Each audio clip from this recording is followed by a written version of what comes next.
ನೋಡಿ, ಮಾಧ್ಯಮ ಮಿತ್ರರೇ, ಪತ್ರಕರ್ತರೇ, ಮೊದಲಿಗೆ ಈ ದಕ್ಷಿಣ ಕನ್ನಡ ಜಿಲ್ಲೆಯಲ್ಲಿ ಈಗಲೇ ಸರಿಸುಮಾರು 8,000 ವಲಯ ಒಂದರ ಅಡಿಯಲ್ಲಿ ದುಡಿಯುವಂಥ ಆಟೋ ಚಾಲಕರಿದ್ದು 8,000 ಆಟೋ ಚಾಲಕರಿದ್ದು ಅವರಿಗೆ ಈಗ ನಮ್ಮ ಮಾನ್ಯ ನಗರ ಪಾಲಿಕೆ ಆಯುಕ್ತರಾದಂಥ ಶ್ರೀಯುತ ಸುಧೀರ್ ಕನ್ನೂರು ಅವರು ಒಂದು ಹೇಳಿಕೆ ಕೊಟ್ಟಿರ್ತಾರೆ. ಇಲ್ಲಿ 264 ರಿಜಿಸ್ಟ್ರೇಷನ್ ಪಾರ್ಕ್ ಇದೆ ಅಂತೇಳಿ ಅವರು ಹೇಳುತ್ತಾರೆ. ಸ್ವಾಮಿ, ನೀವು 264 ಬೇಡ ಸ್ವಾಮಿ, ನಮಗೆ 100 ಪಾರ್ಕನ್ನು ನೀವು ತೋರಿಸಿ. ಆ 100 ಪಾರ್ಕಲ್ಲಿ ಎಲ್ಲಿ ವಾಹನ ನಿಲುಗಡೆ ಮಾಡಬಹುದೆಂದು ನೀವು ಸ್ಥಳ ಮಹಾನಗರ ಪಾಲಿಕೆ ವತಿಯಿಂದ ತೋರಿಸಿ. 264 ಕೇಳ್ತಾ ಇಲ್ಲ, ನಿಮ್ಮ ಹತ್ರ 264 ಬೇಡ, 100 ಪಾರ್ಕ್ ಕನಿಷ್ಠ ನಿಮ್ಮ ನಗರ ಪಾಲಿಕೆ ಅಧಿವೇಶನದ ಅಡಿಯಲ್ಲಿ ಸ್ಮಾರ್ಟ್ ಸಿಟಿ ಹೇಳ್ತೀರಾ. ನಾಚಿಕೆ ಆಗಬೇಕು ನಗರ ಪಾಲಿಕೆಗೆ ಸ್ಮಾರ್ಟ್ ಸಿಟಿ ಹೇಳಲಿಕ್ಕೆ. ಎಲ್ಲಿದೆ ಸ್ಮಾರ್ಟ್ ಸಿಟಿ? ಯಾವ ರಸ್ತೆಯಲ್ಲಿ ನೀವು ಒಂದು ಕುಡಿಯುವ ನೀರಿನ ವ್ಯವಸ್ಥೆ ಮಾಡಿದ್ದೀರಿ? ಎಲ್ಲಿದೆ ಸ್ಮಾರ್ಟ್ ಸಿಟಿ ಹೇಳ್ತೀರಿ? ಪಬ್ಲಿಕ್ ಟಾಯ್ಲೆಟ್ ಯಾವ ಸ್ಥಳದಲ್ಲಿದೆ? ಮಂಗಳೂರಿನ ಕೇಂದ್ರ ಬಸ್ ತಂಗುದಾಣದಲ್ಲಿ ಈವರೆಗೆ ಒಂದು ಕುಡಿಯುವ ನೀರಿನ ವ್ಯವಸ್ಥೆ ಇಲ್ಲ ಸ್ವಾಮಿ. ನೀವು ಹೇಳ್ತೀರಿ ಸ್ಮಾರ್ಟ್ ಸಿಟಿ. ಎಲ್ಲಿ ಸ್ಮಾರ್ಟ್ ಸಿಟಿ? 60 ವರ್ಷದ ಹಿಂದೆ ಇದ್ದ ಮಂಗಳೂರು ಅದೇ ರೀತಿ ಉಂಟು. ಏನು ರಸ್ತೆ ಅಗಲೀಕರಣ ಆದದ್ದು, 4 ಬಡವರ ಅಂಗಡಿ ಹೋದದ್ದು ಬಿಟ್ಟು ಶ್ರೀಮಂತರ ಅಂಗಡಿ ಹೋಗಲಿಲ್ಲ. 4 ಅಂತಸ್ತಿನ ಪಾರ್ಕಿಂಗ್ ನಲ್ಲಿ ಅಂಡರ್ಗ್ರೌಂಡ್ ಪಾರ್ಕಿಂಗ್ ಅವತ್ತು ಮೇಯರ್ ಪೊನ್ನುರಾಜ್ ಬಂದರು, DC ಅವರು ಬಂದು ಮಾಡಿದಂಥ ಕೆಲಸ ನೀವು ಮಾಡಿದೇನು? ಮಣ್ಣು ತಿನ್ನುವ ಕೆಲಸವೇ. ನೀವು ಈಗ 4 ಅಂತಸ್ತಿನ ಪಾರ್ಕಿಂಗ್ ಇಲ್ಲ. ಇಲ್ಲಿ ಬನ್ನಿ, ಜೋತಲ್ಲಿ ನಾನು ತೋರಿಸ್ತೇನೆ. ನಿಮಗೆ ನೆನಪಿಲ್ಲದಿದ್ರೆ ನಾವು ಪುನಃ ತೋರಿಸಿ ಕೊಡ್ತೇವೆ. ಬನ್ನಿ, ಎಲ್ಲಿ ನಿಲ್ತದೆ ವಾಹನಗಳು, ಅದರ ಮೇಲೆ ರಿಕ್ಷಾದವರು ಎಲ್ಲಿ ಹೋಗ್ಬೇಕು ಸ್ವಾಮಿ? ಬಡಪಾಯಿ ರಿಕ್ಷಾದವರು. ನೀವು ಹೇಳ್ತೀರಿ 500 ರೂಪಾಯಿಗೆ ರಿಕ್ಷಾ ಚಾಲಕನಿಗೆ ಪರವಾನಗಿ ಕೊಟ್ಟಿದ್ದೆ. ಸರಿ, ನಿಮ್ಮ ಸ್ಮಾರ್ಟ್ ಸಿಟಿ, ನಿಮ್ಮ ಅನುಭವ ಒಳ್ಳೆಯ ವಿಷಯ. ನಿಮಗೆ ಪ್ರತಿ ಸಲ ನಿಮ್ಮ ಕೇಂದ್ರ ಸರ್ಕಾರದಿಂದ, ರಾಜ್ಯ ಸರ್ಕಾರದಿಂದ ಯಾವುದಾದರೂ ಒಂದು ಯೋಜನೆ ಬರುವಾಗ ಕೇವಲ ಅದರ ಹೊಡೆತ ಬಡಪಾಯಿ ರಿಕ್ಷಾ ಚಾಲಕನಿಗೆ ಮಾತ್ರವಾ? ಬೇರೆ ಯಾವ ಸಂಸ್ಥೆ ಕಾಣುವುದಿಲ್ಲವಾ? ಮಂಗಳೂರಿನಲ್ಲಿ ಈಗ ಎಷ್ಟು 319 ಸಿಟಿ ಬಸ್ಗಳಿವೆ. ನೋಡುವ, ಯಾವ ಊರಿಗೆ ಸಿಟಿ ಬಸ್ ಇಲ್ಲ? ಯಾಕೆ ಕೇಂದ್ರ ಸರ್ಕಾರದ ಅಡಿಯಲ್ಲಿ ಅವರನ್ನು ಬಸ್ ಹಾಕ್ಲಿಕ್ಕೆ ನೀವು ಬಿಡುವುದಿಲ್ಲ? ಹಾಕಿದ್ದು ನೀವು ಬಸ್ಸು, ವಿದ್ಯುತ್ ಚಾಲಿತ ಬಸ್ಸುಗಳಿವೆ, ಎಲೆಕ್ಟ್ರಿಕ್ ಬಸ್ಸುಗಳಿವೆ, ಹಾಕಿದ್ದು ಬಸ್ಸುಗಳನ್ನು. ಅದು ನಿಮ್ಮ ಕೈಯಲ್ಲಿ ಸಾಧ್ಯ ಇಲ್ಲ. ನಿಮ್ಮ ಕೈಯಲ್ಲಿ ಸಾಧ್ಯ ಏನು ಗೊತ್ತಂತ? ನಾವು ದಿನಕ್ಕೆ 35 ರೂಪಾಯಿಯ ಬಡಪಾಯಿ ಆಟೋ ರಿಕ್ಷಾಗಳು ನಾವು ದುಡಿತೇವಲ್ಲ, ಅದು ಮಾತ್ರ ನಿಮ್ಮಿಂದ ಸಾಧ್ಯ. ನಿಮಗೆ ನಮ್ಮ ಹೊಟ್ಟೆಗೆ ನಿಮಗೆ ಬಟ್ಟೆ ಕಟ್ಟಿ ತಣ್ಣೀರು ಬಟ್ಟೆ ಕಟ್ಟಿಸಲಿಕ್ಕೆ ನಿಮಗೆ ಸಾಧ್ಯ ಉಂಟು. ಆದರೆ ನಿಮಗೆ ಶ್ರೀಮಂತರ ಹತ್ರ ನಿಮಗೆ ನಾನು ಇವತ್ತು ಓಪನ್ ಚಾಲೆಂಜ್ ಮಾಡ್ತೇನೆ. ನಿಮಗೆ ಸೂಟ್ ಕೇಸ್ ಹೋಗಿದೆ ಇಲ್ಲ ಅಂತೇಳಿ ನೀವು ಬಂದು ಪ್ರಮಾಣ ಮಾಡಿ. ಇಲ್ಲ, ನಾವು ತೆಗೆದ ಇಲ್ಲ, ಪ್ರಾಮಾಣಿಕವಾಗಿ ಕೊಟ್ಟಿದ್ದೇವೆ. ಯಾವ ಆಧಾರದ ಮೇಲೆ ಅವರಿಗೆ ನೀವು ಈಗ ಕೊಡ್ತಾ ಇದ್ದೀರಾ? ಯಾಕೆ ನಿಮಗೆ ಸ್ಮಾರ್ಟ್ ಸಿಟಿ ಖಾಲಿ ಮಂಗಳೂರು ಮಾತ್ರ ಕಾಣುವುದಾ? ನೀವು ಕೊಡಿ, ಅವರು ದುಡಿಲಿ. ನಿಮ್ಮ ಕೇಂದ್ರ ಸರ್ಕಾರದ ಒಂದು ಉತ್ತಮವಾದ ಯೋಜನೆ ಇದ್ದರೆ ಅದಕ್ಕೆ ನಮ್ಮ ಯಾವುದೇ ರೀತಿಯ ಅಭ್ಯಂತರ ಇಲ್ಲ. ಆದರೆ ನೀವು ದಕ್ಷಿಣ ಕನ್ನಡ ಜಿಲ್ಲೆಯಾದ್ಯಂತ ಸಂಚರಿಸಲು ಅನುಮತಿ ಇದ್ದರೆ ಅದನ್ನು ಸುಳ್ಯಕ್ಕೆ ಕಳಿಸಿ, ಪುತ್ತೂರಿಗೆ ಕಳಿಸಿ, ಬೆಳ್ತಂಗಡಿಗೆ ಕಳಿಸಿ, ಇದು ಉಡುಪಿಗೆ ಕಳಿಸಿ. ಎಲ್ಲ ದಕ್ಷಿಣ ಕನ್ನಡ ವ್ಯಾಪ್ತಿಯಲ್ಲಿ ಯಾವ್ಯಾವ ಜಿಲ್ಲೆ ಬರ್ತದೆ ಅಲ್ಲಿಗೆ ಕಳಿಸಿ ಸ್ವಾಮಿ. ನೀವು ಕೇವಲ ಇಷ್ಟು ಆಟೋ ರಿಕ್ಷಾಗಳನ್ನು ದಕ್ಷಿಣ ಕನ್ನಡ, ಅದು ಮಂಗಳೂರು ನಗರದಲ್ಲಿ ಬಿಟ್ಟರೆ ನಾವು ಬಡಪಾಯಿ ಚಾಲಕರು ಎಲ್ಲಿ ಹೋಗಬೇಕು? ನಮ್ಮ ಪ್ರಶ್ನೆ ನಿಮ್ಮ ಹತ್ರ ಇಷ್ಟೇ. ನೀವು ನೋಡಿ, ಈಗಲೂ ಜಿಲ್ಲಾಡಳಿತಕ್ಕೆ ನಮ್ಮ ಮನವಿ ಏನಂದರೆ, ಮಾನ್ಯ ಜಿಲ್ಲಾಧಿಕಾರಿಯವರೇ, ನೀವು ಕೇಂದ್ರ ಸರ್ಕಾರದ ಅಡಿಯಲ್ಲಿ ನಿಷ್ಠಾವಂತ ಒಬ್ಬ ಕಾರ್ಯಕರ್ತನಾಗಿ ನೀವು ನಿಮ್ಮ ಸೇವೆಯನ್ನು ಮಾಡುವುದಾದರೆ ನೀವು ಅವರನ್ನು ಮೊದಲು ನಮ್ಮನ್ನೊಂದು ಕರೆದು ನಮ್ಮ ಒಂದು ನಾವು ಇಷ್ಟು ವರ್ಷದಿಂದ ದುಡಿತಾ ಇದ್ದೇವೆ ಸ್ವಾಮಿ. ನಾವು ಈ ಮಂಗಳೂರು ನಗರವನ್ನು ನಂಬಿ ನಾವು ಇಲ್ಲಿಯವರು, ಇಲ್ಲಿಂದ ಬದುಕಿ ನಾವು ಈಗ ನೀವು ಬೇರೆ ರಾಜ್ಯಕ್ಕೆ ಹೋಗಿ ಅಂತ ಹೇಳಿದರೆ ನಾವು ಎಲ್ಲಿಗೆ ಹೋಗಬೇಕು? ಇಲ್ಲ, ನಮಗೆ ನೀವು ಒಂದು ಸ್ವಉದ್ಯೋಗ ಮಾಡಿಕೊಡಿ, ನಮ್ಮ ಮನೆಯವರಿಗೆ ಒಂದು ಏನಾದರೂ ಒಂದು ಮಾಡಿಕೊಡಿ. ಆಮೇಲೆ ನೀವು ನಮ್ಮನ್ನು ಎಲ್ಲಿಯೇ ಕಡೆ ನಾವು ಬರ್ತೇವೆ, ನಮ್ಮ ಆಟೋ ರಿಕ್ಷಾಗಳನ್ನು ಮಾಡ್ತೇವೆ, ದಾರಿಯಲ್ಲಿ ಕುತ್ಕೊಳ್ತೇವೆ. ನಮ್ಮ ಹೆಂಡತಿ ಮಕ್ಕಳು, ನಮ್ಮ ಸಂಸಾರವನ್ನು ಬಿಟ್ಟು ನಾವು ನಿಮ್ಮ ಜೊತೆಯಲ್ಲಿ ಇದ್ದು ನಾವು ಏನನ್ನು ಮಾಡಬೇಕು ಸ್ವಾಮಿ? ನಾವು ಎಲ್ಲಿಗೆ ಹೋಗಬೇಕು? ದಕ್ಷಿಣ ಕನ್ನಡ ಜಿಲ್ಲೆಯವರು ಇಲ್ಲಿ ದುಡಿಲಿಕ್ಕೆ ಅವಕಾಶ ಇಲ್ಲದಿದ್ದರೆ ನಾವು ಎಲ್ಲಿಗೆ ಹೋಗಬೇಕು ಹೇಳಿ? ಆಮೇಲೆ 264 ಪಾರ್ಕ್ಗಳಿವೆ ಅಂತ ಹೇಳ್ತೀರಾ. ನಗರ ಪಾಲಿಕೆ ಹತ್ರ ನಾನು ಕೇಳ್ತೇನೆ, ಎಲ್ಲಿಂಟು ಸ್ವಾಮಿ 264 ಪಾರ್ಕ್ ಎಲ್ಲಿಂಟು? 100 ಪಾರ್ಕ್ ನೀವು ಹೆಸರು ತೋರಿಸಿ ನಗರ ಪಾಲಿಕೆಯಲ್ಲಿ, ನಾನು ಬರ್ತೇನೆ. ಎಲ್ಲಿ ಮೇಲ್ಚಾವಣಿ ಮಾಡಿದ್ದೀರಾ? ಎಲ್ಲಿ ಕುಡಿಯುವ ನೀರಿನ ವ್ಯವಸ್ಥೆ ಮಾಡಿದ್ದೀರಾ? ಎಲ್ಲಿ ನೀವು ಸ್ಮಾರ್ಟ್ ಸಿಟಿ ಅಡಿಯಲ್ಲಿ ನಮಗೆ ರಿಕ್ಷಾ ಪಾರ್ಕ್ ಮಾಡಿಕೊಟ್ಟಿದ್ದೀರಾ? ಎಲ್ಲಿದೆ? ಕೇವಲ ನೀವು ಯಾವಾಗಲೂ ಪತ್ರಿಕೆಯಲ್ಲಿ ನಿಮಗೆ ಬೇಕಾಗಿರೋದು ನಿಮ್ಮ ವೋಟ್ ಬ್ಯಾಂಕ್. ಯಾವಾಗ ನಿಮಗೆ ಚುನಾವಣೆ ಬರ್ತದೆ ಅವತ್ತು ನಿಮಗೆ ರಿಕ್ಷಾ ಪಾರ್ಕ್. ಇವತ್ತು ಒಂದು ನೆನಪಿಟ್ಟುಕೊಳ್ಳಿ, ನಾವು 8,000 ಜನ ಕೇವಲ ನಿಮ್ಮ ಕಣ್ಣಿಗೆ ಕಾಣುವುದು ಮಾತ್ರ. ನಮ್ಮ 8,000 ಜಿಲ್ಲೆ ನಮ್ಮ ನಗರದ ಚಾಲಕರು ಮನಸ್ಸು ಮಾಡಿದರೆ 1 ಲಕ್ಷ ಚಿಲ್ಲರೆ ಓಟು ನಮ್ಮ ಕೈಯಲ್ಲಿದೆ. ಯಾವ ಸರ್ಕಾರವನ್ನು ತರುವ ಆದ್ಯತೆ ನಮಗಿದೆ. ಇವತ್ತು ನೀವು ಕುತ್ಕೊಂಡಿದ್ದೀರಾ, ಅದಕ್ಕೆ ಕಾರಣ ನಾವು. ಚುನಾವಣೆಯಲ್ಲಿ ನಿಮ್ಮನ್ನು ನಂಬಿ ಮತ ಹಾಕಿದ್ದು. ನಿಮಗೆ ಮತ ಹಾಕಿದ್ದಕ್ಕಾಗಿ ನೀವು ನಮಗೆ ಕೊಟ್ಟದ್ದೇನು? ಇದು ಬೀದಿ ಬದಿಯಲ್ಲಿ ಮಲಗಲಿಕ್ಕ ಇದು ಕೊಟ್ಟದ್ದು. ಇಷ್ಟೇ ಒಂದು ಚಾಲಕರು ಇವತ್ತು ಅವರವರ ಮಕ್ಕಳನ್ನು ಮನೆಯವರನ್ನು ಬಿಟ್ಟು ನಾವು ಬರೆದು ಬೆಳಿಗ್ಗೆ ಒಂದು 7 ಗಂಟೆಗೆ ದುಡಿಲಿಕ್ಕೆ 500 ರೂಪಾಯಿ ದುಡಿಲಿಕ್ಕೆ ಆಗ್ತಾ ಇಲ್ಲ ಸ್ವಾಮಿ. ನೀವು ನಮಗೇನಾದರೂ ಸ್ಕೀಮ್ ಕೊಡ್ತೀರಾ? ಯಾವ ಸ್ಕೀಮಿಗೆ ಹೋಗಲಿ, ನೀವು ಯಾವುದೇ ಇದಕ್ಕೆ ಹೋಗಲಿ 5 ಲಕ್ಷ ರೂಪಾಯಿವರೆಗೆ ಕೊಡ್ತೀರಿ ಅಂತ ಹೇಳ್ತೀರಾ. ಅಲ್ಲಿ ವೆನ್ಲಾಕಲ್ಲಿ ಬಂದು ಒಮ್ಮೆ ನೋಡಿ, ನಮ್ಮ ಅವಸ್ಥೆ ನೋಡಿ, ಯಾವುದು ಉಚಿತದಲ್ಲಿ ಸಿಗ್ತದೆ ನೋಡಿ. ನೀವು ಎಲ್ಲದಕ್ಕೆ ಸಿಗ್ತದೆ ಯಾವುದು ಸ್ವಾಮಿ? ನಮಗೆ ಮೊದಲಿಗೆ ನಮಗೆ ದುಡಿಲಿಕ್ಕೆ ಒಂದು ನ್ಯಾಯ ಒದಗಿಸಿ ಕೊಡಿ, ಆಮೇಲೆ ನೀವು ಹೇಳಬೇಕಾದ್ರೂ ಮಾಡಿ, ನಮ್ಮ ಅಭ್ಯಂತರ ಇಲ್ಲ.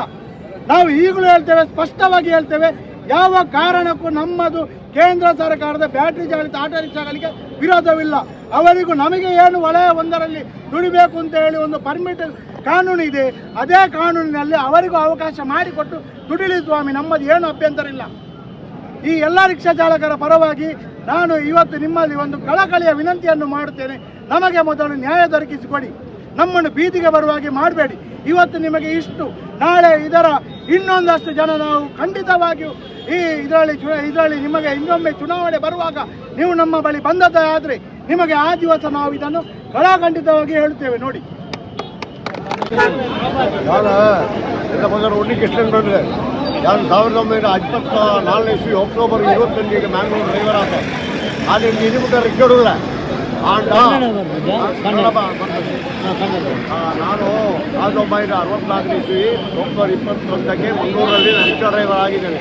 ಆಗ ಒಂದು 80 ರಿಕ್ಷಾ ಇತ್ತು, ಈಗ 8000 ರಿಕ್ಷಾ ಇತ್ತು, 2000 ಬ್ಯಾಟ್ರಿ ಬಂದಿದೆ. ಮತ್ತು DC ಅವರು ಏಕಾಏಕಿ ಈ ಆದೇಶ ಮಾಡಿ ತಪ್ಪು. ಅದಕ್ಕೆ PW engineer, SP, RTO, fire field officer, publicity ಎಲ್ಲರೂ ಕೂತು ಡಿಸ್ಕಷನ್ ಮಾಡಿ ಇದು ಆರ್ಡರ್ ಮಾಡಬೇಕಿತ್ತು. ಇದು ಇವರು ಏಕಾಏಕ ಮಾಡಿದ್ದು ಭಾಳ ತಪ್ಪು. ಮತ್ತು ಅಲ್ಲದೆ ಇಲ್ಲಿ 91ರಲ್ಲಿ city bus state bank permit ಬಂದ್ ಮಾಡಿದ್ದಾರೆ. ಅವರು ಮಾಲಕರು ಹೈಕೋರ್ಟ್, ಸುಪ್ರೀಂ ಕೋರ್ಟ್ ತನಕ ಹೋಗಿದ್ದಾರೆ.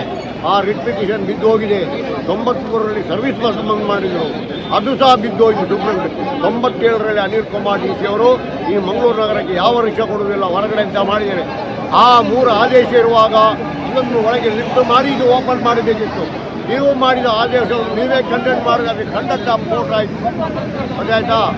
ಆಗ ಜಿಲ್ಲಾಧಿಕಾರಿಗೆ ಎಂತ ಉಂಟು ಅದನ್ನೆಲ್ಲ ಒಳಗೆ ತರಬೇಕು ಕಾನೂನು ಪ್ರಕಾರ. ಹಾಗೆ ಈ ಏಕಾಏಕಿ ಬ್ಯಾಟ್ರಿಗೆ ಇದು ಕೊಡೋದಲ್ಲ.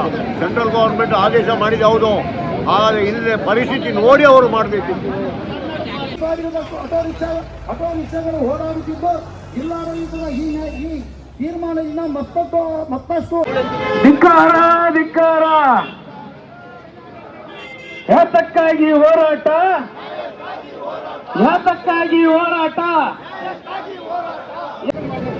ನಾವಿವತ್ತು ಈ ಹೋರಾಟವನ್ನು ಹಮ್ಮಿಕೊಂಡ ರೀತಿ ನೋಡಿದರೆ ಇದು ಕೆಲವರಿಗೆ ಒಂಥರ ಮೋಜು ಅಂತ ಕಾಣ್ಬೋದು.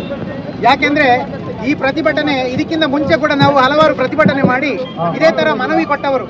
ಆದ್ರೆ ಇವತ್ತು ಮತ್ತೆ ನಮಗೆ ತಿರುಗಾ ಈ ಪ್ರತಿಭಟನೆ ಮಾಡುವಂತಹ ಈ ಒಂದು ಅನಾನುಕೂಲ ಸಮಸ್ಯೆ ಬಂದೊದಗಿರಿಂದ ಇವತ್ತು ನಾವು ಪ್ರತಿಭಟನೆ ಮಾಡುವಂತ ಪರಿಸ್ಥಿತಿ ಬಂತು ಸ್ವಾಮಿ.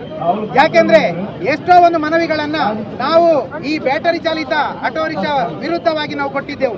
ಆದರೆ ಬ್ಯಾಟರಿ ಚಾಲಿತ ಆಟೋ ಚಾಲಕರ ವಿರುದ್ಧವಾಗಿ ಅಥವಾ ಆಟೋದ ಬಗ್ಗೆ ನಾವು ವಿರುದ್ಧವಾಗಿ ಕೊಡುವುದಂತಲ್ಲ. ಆದ್ರೆ ಯಾವುದೇ ಒಂದು ಕಾರ್ಯಕ್ರಮ ಹಮ್ಮುವುದಾದರೂ ಅದಕ್ಕೊಂದು ಪ್ರಾಧಿಕಾರ ಎಂಬುದಿದೆ. ಆದರೆ ಒಂದು ಸ್ವಂತ ಕಂಪನಿಯೇ ಅಥವಾ ಕಂಪನಿಯ ಸಿದ್ಧಾಂತಗಳಿಗೆ ಅನುಗುಣವಾಗಿ ಈ ಬ್ಯಾಟರಿ ಚಾಲಿತ ಆಟೋ ರಿಕ್ಷಾವನ್ನು ಈ ಮಂಗಳೂರು 8 ಕಿಲೋಮೀಟರ್ ವ್ಯಾಪ್ತಿಯಲ್ಲಿ ಈ ಬರುವಂತೆ ಮಾಡಿರೋದು ಇದು ಖಂಡನೀಯ. ಯಾಕೆಂದರೆ ಇವರು ಹೇಳ್ತಾ ಇದ್ದಾರೆ, ಅಧಿಕಾರಿಗಳು ಹೇಳ್ತಾ ಇದ್ದಾರೆ, ಕಂಪನಿಯವರು ಹೇಳ್ತಾ ಇದ್ದಾರೆ, ಪ್ರತಿ ಜನರು ಹೇಳೋ ಬಾಯಲ್ಲಿ ಏನಂದ್ರೆ ಸ್ಮಾರ್ಟ್ ಯೋಜನೆಯಲ್ಲಿ ನಮ್ಮ ಮಂಗಳೂರು ಉದ್ಧಾರವಾಗಿದೆ ಅಂತೇಳಿ. ನಾನು ಕೇಳೋದು ಇಷ್ಟೇ ಸ್ವಾಮಿ, ಇಲ್ಲಿ ಇರುವುದು ಅಂತೇಳಿ ನಮಗೆ ಬಾಡಿ ಹೊಡಿಯೋಕೆ ಇರುವುದು ಅಂತೇಳಿ ಎರಡೇ ಒಂದು ಮಾಲು, ಯಾವುದು ಒಂದು ಸಿಟಿ ಸೆಂಟರ್, ಇನ್ನೊಂದು ಫೋರಂ ಮಾಲ್. ಅದೇ ತರ ಹಲವಾರು ಹಾಸ್ಪಿಟಲ್ಗಳಿದೆ. ಆ ಹಾಸ್ಪಿಟಲ್ಗಳಲ್ಲಿ ಲಿಮಿಟೆಡ್ ಹಾಸ್ಪಿಟಲ್ಗಳಲ್ಲಿ ಮಾತ್ರ ನಮಗೆ ಒಂದು ಪಾರ್ಕಿಂಗ್ ವ್ಯವಸ್ಥೆ ಇದೆ. ಬಾಕಿದಲ್ಲಿ ಎಲ್ಲಿಯೂ ಕೂಡ ನಮಗೆ ಪಾರ್ಕಿಂಗ್ ವ್ಯವಸ್ಥೆಗಳಿಲ್ಲ. ಶಾಲಾ ಕಾಲೇಜುಗಳಿದೆ, ಅಲ್ಲಿ ಕೂಡ ಪಾರ್ಕಿಂಗ್ ವ್ಯವಸ್ಥೆಗಳಿಲ್ಲ. ನಾವು ಭಿಕಾರಿ ತರ ಯಾರೋ ಹೆದರಿಕೊಂಡು ಬಾಡಿಗೆ ಹೊಡೆಯುವಂತಹ ಪರಿಸ್ಥಿತಿ ಬಂದಿದೆ. ಅದರ ಒಟ್ಟಿಗೆ ಇವಾಗ ಬಂದ ಎಲೆಕ್ಟ್ರಿಕ್ ಆಟೋಗಳಿಂದಾಗಿ ಮತ್ತಷ್ಟು ನಮ್ಮ ಜೀವನ ಹದಗೆಟ್ಟಿದೆ ಸ್ವಾಮಿ. ಯಾಕೆಂದ್ರೆ ಮಂಗಳೂರಿನಲ್ಲಿ ಮಾತ್ರ ಇಷ್ಟೊಂದು ಆಟೋ ರಿಕ್ಷಾಗಳು ಬಂದ ಕೂಡಲೇ, ಆಟೋ ಎಲೆಕ್ಟ್ರಿಕ್ ಬಂದ ಕೂಡಲೇ ಈ ನಮ್ಮ ಪರಿಸರ ಸುಧಾರಿಸುವುದಿಲ್ಲ, ಇಡೀ ದೇಶನೇ ಉದ್ಧಾರ ಆಗಬೇಕು. ಯಾಕೆಂದ್ರೆ ನಾವೆಲ್ಲರೂ ಎಷ್ಟೋ ವರ್ಷಗಳಿಂದ ಈ ಆಟೋವನ್ನು ಅವಲಂಬಿಸಿಕೊಂಡು ಬದುಕುವವರು ಸ್ವಾಮಿ. ಇನ್ನಾದರೂ ನಮ್ಮ ಮಾತಿಗೆ ಬೆಲೆ ಕೊಟ್ಟು ನಮಗೆ ಇವತ್ತಿನ ಈ ಪ್ರತಿಭಟನೆಗೆ ಸರಿಯಾದ ರೀತಿಯ ಒಂದು ಉತ್ತರ ಕೊಡಬೇಕು ಅಂತೇಳಿ ಜಿಲ್ಲಾಡಳಿತಕ್ಕೆ ಈ ಮೂಲಕ ನಾವು ಒತ್ತಾಯ ಮಾಡ್ತಾ ಇದ್ದೇವೆ. ಎಲೆಕ್ಟ್ರಿಕ್ ಗಾಡಿಗಳ ಚಾಲನೆಗೆ ಆದೇಶ ಕೊಟ್ಟ ಜಿಲ್ಲಾಧಿಕಾರಿ ಆದೇಶವನ್ನು ಹಿಂಪಡೆಯಿರಿ.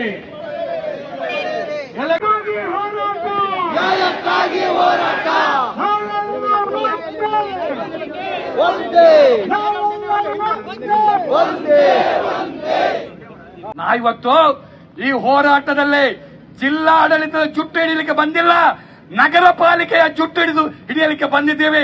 ಯಾಕೆ ಹೇಳಿ? ಬಾರಿ ಹೇಳಿದ್ರು ಸ್ಮಾರ್ಟ್ ಸಿಟಿ ಸ್ಮಾರ್ಟ್ ಸಿಟಿ ಅಂದ್ರೆ ಸ್ಮಾರ್ಟ್ ಸಿಟಿ ಅಂದ್ರೆ ಏನು, ಸ್ವರ್ಗವನ್ನೇ ತಂದು ನಮ್ಮ ಕಾಲಬುಡದಲ್ಲಿ ಇರ್ತವೆ ಅಂತ ಹೇಳಿದ್ರು. ಆದ್ರೆ ನಮ್ಗೆ ಗೊತ್ತಿಲ್ಲ, 325 ಪಾರ್ಕ್ ಇದ್ದದ್ದು ಈಗ 115ಕ್ಕೆ ಬಂದಿದೆ. ಪಾರ್ಕೇ ಇಲ್ಲ. ನಾವು ಗಿರ್ಗಿಟ್ ತಿರುಗಿದಾಗೆ ತಿರುಗಾಡ್ತಾ ಇದ್ದೇವೆ. ಯಾರು ಇದಕ್ಕೆ ಹಾಕ್ಬೇಕಲ್ಲ, ಅದಕ್ಕೆ ಎಲ್ಲಿ ಕೊಡ್ತಾರೆ? ನಮ್ಗೆ 115 ಪಾರ್ಕ್ ಅಲ್ಲಿ ಈಗ ಅಧಿಕೃತವಾಗಿ ಇರ್ತಕ್ಕಂಥ ಪಾರ್ಕ್ ಅಲ್ಲಿ ನಾವೆಲ್ಲಿ ನಿಲ್ಬೇಕು? ಎಲ್ಲಿ ನಿಲ್ಬೇಕು? ಈಗಾಗಲೇ 9,000ದಷ್ಟು ರಿಕ್ಷಾ ಇದೆ, ಪಾರ್ಕ್ ಇಲ್ಲ. ಪಾರ್ಕ್ ಮಾಡಬೇಕಾದವರು ಯಾರು? ಎಲ್ಲ ರಸ್ತೆ ಅಗಲೀಕರಣ, ಸ್ಮಾರ್ಟ್ ಸಿಟಿ ಹೆಸರಲ್ಲಿ ಎಲ್ಲ ಪಾರ್ಕ್ಗಳನ್ನು ಕಿತ್ತಾಕಿದ್ದಾರೆ. ಇವತ್ತು ಪಾರ್ಕೇ ಇಲ್ಲ. ಇದು ಇಂಥ ಪರಿಸ್ಥಿತಿ ನಮ್ಮೊಳಗಡೆ ಇದೆ ಬಂಧುಗಳೇ. ಆದ್ರಿಂದ ನೀವು ಕೇಂದ್ರ ಸರ್ಕಾರ ತೀರ್ಮಾನ ಹೇಳ್ತೀರಾ, ಇಲ್ಲಿ ಮಧ್ಯದೊಳಗಿನ ಸರ್ಕಾರ ಇದೆ. ನಾವು ಹೇಳೋದು ರಿಕ್ಷಾ ಚಾಲಕರು, ನಮ್ಮ ರಾಜಕೀಯವನ್ನು ಬದಿಗಿಡೋಣ, ಬದುಕಿನ ಪ್ರಶ್ನೆ ಮಾತಾಡೋಣ. ನಾವು ಹೇಳೋದು ಈ ಎರಡೂ ಸರ್ಕಾರ ನಮ್ದೇ. ಏನ್ ಹೇಳ್ತೀರಾ? ಎರಡೂ ಸರ್ಕಾರ ನಮ್ದೇ. ಆಗ ನಮ್ಮ ಮುಖಂಡರು ಘೋಷಣೆ ಆಗ್ತಾ ಬಂದ್ರು, ಭಾರಿ ಖುಷಿ. ಏನೋ ಈ ಸರ್ಕಾರದಲ್ಲಿ ಆ ಜನಪ್ರತಿನಿಧಿ ಇದ್ದಾರಲ್ಲ, ಅವರು ಆಕಾಶದಿಂದ ಉದುರಿ ಬಿದ್ದವರಲ್ಲ, ನಮ್ಮ ಮಧ್ಯೆನೆ ಎದ್ದು ಬಂದವರು. ಹೇಗೆ ಎದ್ದು ಬಂದಿದೆ? ನಾವೇ ಮತ ಹಾಕಿ. ಹೌದಾನೆ? ಪಾಪ ರಿಕ್ಷಾ ಚಾಲಕರು ಚುನಾವಣೆ ಬಂದ್ಬಿಟ್ರೆ ನಮ್ಮನ್ನು ಎಷ್ಟು ಯೂಸ್ ಮಾಡ್ತಾರೆ, ಎಷ್ಟು ಉಪಯೋಗ ಮಾಡ್ತಾರೆ. ನಾವು ಅವರಿಗೆ ಜೈ, ಇವರಿಗೆ ಜೈ, ಕೊನೆಗೆ ನಮ್ ಜೈಗೆ ಹೇಳೋರು ಯಾರಿಲ್ಲ, ನಮ್ಗೆ ಜೈ ಹೇಳೋರು ಯಾರಿಲ್ಲ. ನೋಡಿ, ಇವತ್ತು ಅಲ್ಲಿಂದ ಇಲ್ಲಿ ಮೆರವಣಿಗೆ ಮಾಡಿದರೆ ಯಾರಿದ್ದಾರೆ? ಯಾರಿದ್ದಾರೆ? ಸರ್ಕಾರ ನಮ್ದು ಅಂತ ಹೇಳ್ತೇವೆ. ಈ ಸರ್ಕಾರದ ಜುಟ್ಟು ಹಿಡಿಬೇಕೋ ಬೇಡವೋ? ಹಿಡಬೇಕೋ ಬೇಡವೋ?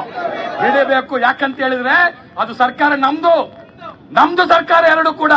ಆದ್ರಿಂದ ಇವತ್ತು ಹೇಳ್ತಾ ಇದ್ದೇವೆ, ನಮ್ಮ ರಾಜ್ಯ ಸರ್ಕಾರಕ್ಕೂ ನಮ್ಮ ಮೆಸೇಜ್ ಅನ್ನ, ಮನವಿಯನ್ನೆಲ್ಲ ಕೊಟ್ಟಿದ್ದೇವೆ. ನಿಮ್ಮ ಮುಂದಾಳತ್ವದಲ್ಲಿ ಏನ್ ಹೇಳ್ತಾರೆ ಇವರು? ಕೇಂದ್ರ ಸರ್ಕಾರ ತೀರ್ಮಾನ ಏನು ಮಾಡ್ಲಿಕ್ಕೆ ಆಗಲ್ಲ ಅಂತ. ನಾನು ಒಂದು ವಿಚಾರ ಹೇಳ್ತೇನೆ, ಮಾಧ್ಯಮ ಮಿತ್ರರು ಇದ್ದಾರೆ. ಏನಾಗಲ್ಲ, ಈ ದೇಶದ ಕೇಂದ್ರ ಸರ್ಕಾರ ಕ್ಯಾಬಿನೆಟ್ ಅಲ್ಲಿ ಡಿಸಿಷನ್ ಮಾಡಿತು, ಈ ನಮಗೆ ಅನ್ನ ನೀಡ್ತಕ್ಕಂಥ ಅನ್ನದಾತ ರೈತರ ಕರಾಳ ಶಾಸನವನ್ನ ಇದೇ ಕೈಯಲ್ಲಿ ಅವರು ಜಾರಿ ಮಾಡಿದಲ್ಲ. ರೈತರ ಹೋರಾಟ ದೇಶದಲ್ಲಿ ಎದ್ದು ಬಂತು. ಲಕ್ಷಗಟ್ಟಲೆ ರೈತರು ಡೆಲ್ಲಿಯಲ್ಲಿ ಕೂತ್ರು, 1.5 ವರ್ಷ ಕೂತ್ರು. ಯಾವ ಕೈಯಲ್ಲಿ ಕರಾಳ ಶಾಸನವನ್ನ ಜಾರಿ ಮಾಡಿದ್ರು ಅದೇ ಕೈಯಿಂದ ವಾಪಸ್ ಪಡೆದ್ರು. ಕೈ ಮುಗಿದು ನಮ್ಮ ಅನ್ನದಾತರಲ್ಲಿ ಕ್ಷಮೆ ಕೇಳಿದ್ರು. ನಾವು ಮಾಡಿದ ತಪ್ಪಾಯ್ತು ಅಂತ ಹೇಳಿದ್ರು. ಇದು ಈ ಹೋರಾಟಕ್ಕಿರುವಂತ ತಾಕತ್ತೆ. ಮಾತ್ರವಲ್ಲ, ಇವತ್ತೇನ್ ಹೇಳ್ತಾರೆ, ನಮ್ಮ ಆದೇಶ ಸರ್ಕಾರ ಏನ್ ಮಾಡ್ಲಿಕ್ಕೆ ಆಗಲ್ಲ.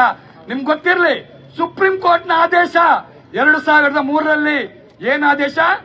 ಗ್ರಾಮೀಣ ಕ್ರಮಾಂಕ ನೌಕರರು ಅವರನ್ನ ಸುಪ್ರೀಂ ಕೋರ್ಟ್ನ ತೀರ್ಪು ಅಂತ ಹೇಳಿ 28,000 ನೌಕರರನ್ನ ಕರ್ನಾಟಕದ ಕಿತ್ತು ಬಿಸಾಡಿದ್ರು. ಅವರ ಪರವಾಗಿ ಮಾತಾಡಲು ಯಾರು ಇರಲಿಲ್ಲ. ಆವಾಗ ಬೆಳೆದು ಬಂದ ಹೋರಾಟ ಕೊನೆಗೆ ಸುಗ್ರೀವಾಜ್ಞೆ ಹೊರಡಿಸಿ ಸುಪ್ರೀಂ ಕೋರ್ಟ್ನ ತೀರ್ಪಿನ ವಿರುದ್ಧನೂ ಕೂಡ ಹೋರಾಟ ಮಾಡಿ ಬದುಕಿಗಾಗಿ ಮಾಡಿದ ಹೋರಾಟ ಇವತ್ತಿಗೂ ಕೂಡ ಕೆಲಸ ಸಿಕ್ಕಿದೆ. ಅದರ ಅರ್ಥ ಏನಂದ್ರೆ, ನೀವು ಆದೇಶ ಅಂತ ಹೇಳ್ತೀರಿ, ಕೇಂದ್ರ ಸರ್ಕಾರ ಅಂತ ಹೇಳ್ತೀರಿ, ರಾಜ್ಯ ಸರ್ಕಾರ ಅಂತ ಹೇಳ್ತೀರಿ.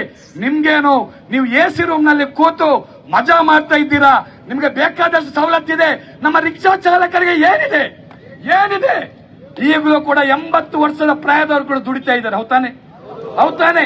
ಏನಿದೆ? ಹಿಂತಿರುಗಿ ನೋಡಿದಾಗ ಏನೂ ಇಲ್ಲ, ಸವಲತ್ತು ಕೊಡ್ಲಿಕ್ಕೆ ಆಗ್ಲಿಲ್ಲ. ನಿಮ್ ಮುಖಕ್ಕೆ ಒಂದು ರಿಕ್ಷಾ ಚಾಲಕರಿಗೆ ಕಲ್ಯಾಣ ಮಂಡಳಿ ಮಾಡ್ಲಿಕ್ಕೆ ಆಗ್ಲಿಲ್ಲ. ನಿಮ್ದು ಎಲ್ಲ ಹೊರಬೇಕು. ಎಲ್ಲವನ್ನ ಹೊರದು ನಾವು ರಿಕ್ಷಾ ಚಾಲಕರು. ಆದ್ರೆ ನಮ್ಗಾಗಿ ನೀವು ಏನ್ ಮಾಡಿದಿರಿ? ಕರ್ನಾಟಕ ರಾಜ್ಯದಲ್ಲಿ, ದೇಶದಲ್ಲಿ ಲಕ್ಷಗಟ್ಟಲೆ ರಿಕ್ಷಾ ಚಾಲಕರಿದ್ದಾರೆ ಬಂಧುಗಳೇ. ಆದ್ರಿಂದ ನಮ್ಮ ಇದು ಬದುಕಿನ ಹೋರಾಟ, ಇದು ಸಾಮಾನ್ಯ ಹೋರಾಟ ಅಲ್ಲ. ನೀವು ಮಾಡಿದಂತ ಆದೇಶ ಇದು ಜನ ವಿರೋಧಿ, ರಿಕ್ಷಾ ಚಾಲಕ ವಿರೋಧಿ. ನೀವು ಆದಷ್ಟು ಬೇಗ ಇದನ್ನ ಹಿಂಪಡೆಯಬೇಕು. ಹಿಂಪಡೆಯದಿದ್ದಲ್ಲಿ ನಮ್ಮ ಹೋರಾಟ ಮುಂದುವರಿಯುತ್ತೆ. ಇವತ್ತು ನಾವು ನ್ಯಾಯ ಪ್ರಕಾರವಾಗಿ ಇಲ್ಲಿ ಬಂದಿದ್ದೇವೆ. ನಾವಿವತ್ತು ಕೇಳೋದೇನು? ಜಿಲ್ಲಾಧಿಕಾರಿಗಳ ಯಾರೇ ಬಂದಿಲ್ಲ ಮನವಿಯನ್ನು ಸ್ವೀಕಾರ ಮಾಡಬೇಕು, ಕೂಡಲೇ ಸಭೆ ಕರೆಯಬೇಕು. ಹೌದಾನೆ? ಕೂಡಲೇ ಸಭೆ ಕರೆಯಬೇಕು, ನಿಮ್ಮ ಆದೇಶವನ್ನು ವಾಪಸ್ ಪಡೆಯಬೇಕು. ಇಲ್ಲದೇ ಇದ್ರೆ ಮುಂದಿನ ದಿನಗಳಲ್ಲಿ ಇನ್ನಷ್ಟು ತೀವ್ರ ರೀತಿ ಹೋರಾಟ ಮಾಡ್ತೀವಿ. ನನ್ಗಂತ ವಿಶ್ವಾಸ ಇದೆ. ನೋಡಿ, ಇಲ್ಲಿ ನಿಂತವರು ನೋಡಿ, ಬೇರೆ ಬೇರೆ ಸಂಘಟನೆಯ ಮುಖಂಡರಿದ್ದಾರೆ, ಆದ್ರೆ ಎಲ್ಲವನ್ನ ಬದಿಗಿಟ್ಟಿದ್ದೇವೆ. ರಿಕ್ಷಾ ಚಾಲಕರ ಐಕ್ಯತೆ ನಮ್ಮ ಮೂಲ ಮಂತ್ರ. ಹೌದಾನೆ? ರಿಕ್ಷಾ ಚಾಲಕರ ಐಕ್ಯತೆ, ನಿಮ್ಮ ಜಾತಿ, ಧರ್ಮ, ಪಕ್ಷ ಎಲ್ಲವನ್ನ ಬದಿಗಿಡಿ. ನಾವು ರಿಕ್ಷಾ ಚಾಲಕರಷ್ಟೇ, ನಾವು ರಿಕ್ಷಾ ಚಾಲಕರಷ್ಟೇ. ನಾವು ರಿಕ್ಷಾ ಚಾಲಕರು ಇಲ್ಲಿ 10 ತಾಯಿಯ ಮಕ್ಕಳು ಸೇರಿದ್ದೇವೆ. ಒಂದೇ ತಾಯಿಯ ಮಕ್ಕಳಾಗಿ ಈ ಆದೇಶ ವಾಪಸ್ ಪಡೆಯುವವರೆಗೂ ನಮ್ಮ ಹೋರಾಟ ಇದ್ದೇ ಇದೆ. ಅಂತ ಒಂದು ಸಮರ್ಥವಾದಂತ ನಾಯಕತ್ವ ನಮ್ಮಲ್ಲಿದೆ. ಮತ್ತೆ ಅಷ್ಟೇ ಅನುಭವಿಸಿದರು ನಮ್ಮ ಮುಖಂಡರು, ಹಿರಿಯರು ತುಂಬಾ ಜನ ಇಲ್ಲಿದ್ದಾರೆ. ಅವರೆಲ್ಲರ ಸಮ್ಮಿಶ್ರಣದಿಂದ ಮುಂಬರುವ ದಿನಗಳಲ್ಲಿ ಇನ್ನಷ್ಟು ಪರಿಣಾಮಕಾರಿಯಾಗಿ ಹೋರಾಟ ಮಾಡೋಣ. ಈ ಆದೇಶ ವಾಪಸ್ ಪಡೆಯುವವರೆಗೂ ನಮ್ಮ ಹೋರಾಟ ನಡೆಯುತ್ತೆ ಅಂತ ಹೇಳ್ತಾ ಇನ್ನಷ್ಟು ಮುಖಂಡರುಗಳು ಮಾತಾಡಲಿಕ್ಕಿದ್ದಾರೆ. ನಿಮ್ಗೆಲ್ಲ ವಂದಿಸ್ತಾ ನನ್ನ ಮಾತನ್ನ ಮುಗಿಸ್ತೇನೆ. ನಮ್ಮ ವಲಯ ಸಂಖ್ಯೆಯನ್ನು ಕೊಟ್ಟಂತಹ 2000 ಅಧಿಸೂಚನೆಯನ್ನು ನೀವು ಈಗಾಗಲೇ ವಾಮ ಮಾರ್ಗದಲ್ಲಿ ರದ್ದುಪಡಿಸಿದ್ದೀರಿ. ಅದನ್ನು ನೀವು 2024 ಅಧಿಸೂಚನೆಯನ್ನು ಹಿಂಪಡಿಬೇಕು. ನಮ್ಮ ಜೀವನವನ್ನು, ನಮ್ಮ ಕುಟುಂಬದವರನ್ನು ಬೀದಿ ಪಾಲನೆ ಮಾಡಿದ್ದೀರಿ. ನಮ್ಮ ಮಕ್ಕಳಿಗೆ ಶಾಲೆಗೆ ಫೀಸ್ ಕಟ್ಟಲಿಕ್ಕೆ ದುಡ್ಡಿಲ್ಲ. ನಾವು ಮಕ್ಕಳಿಗೆ ಸೈಕಲ್ ತೆಗೆದು ಕೊಡ್ತಿದ್ದೇವೆ ಮುಂಚೆ, ಈಗ ನಾವೇ ಸೈಕಲ್ ಖರೀದಿಸಿ ಬರುವಂತ ಪರಿಸ್ಥಿತಿಯಲ್ಲಿದ್ದೇವೆ. ಜಿಲ್ಲಾಧಿಕಾರಿಗಳೇ, ಮಾಹಿತಿ ಕೇಳಿದ್ದೇವೆ, ಮಾಹಿತಿ ಹಕ್ಕು ಕಾಯ್ದೆಯಲ್ಲಿ ಕೇಳಿದ್ದೇವೆ. 2 ವರ್ಷ 30 ದಿನದಲ್ಲಿ ಕೊಡುವ ಮಾಹಿತಿ ನೀವು 2 ವರ್ಷ ಕಳೆದು ಕೊಡುವುದಿಲ್ಲ. ಇದಕ್ಕೆ ನೋಟಿಸ್ ಮೇಲೆ ನೋಟಿಸ್ ಕೊಡ್ತೀರಿ. ಆದ್ರೆ ಮಾಹಿತಿ ನಿಮಗೆ ಏನಾಗಿದೆ? ಮಾಹಿತಿ ನಿಮ್ಮ ಹತ್ರ ಇಲ್ವಾ? ಬೇರೆಯವ್ರ ಹತ್ರ ತಂದು ಕೊಡ್ತೀರಾ?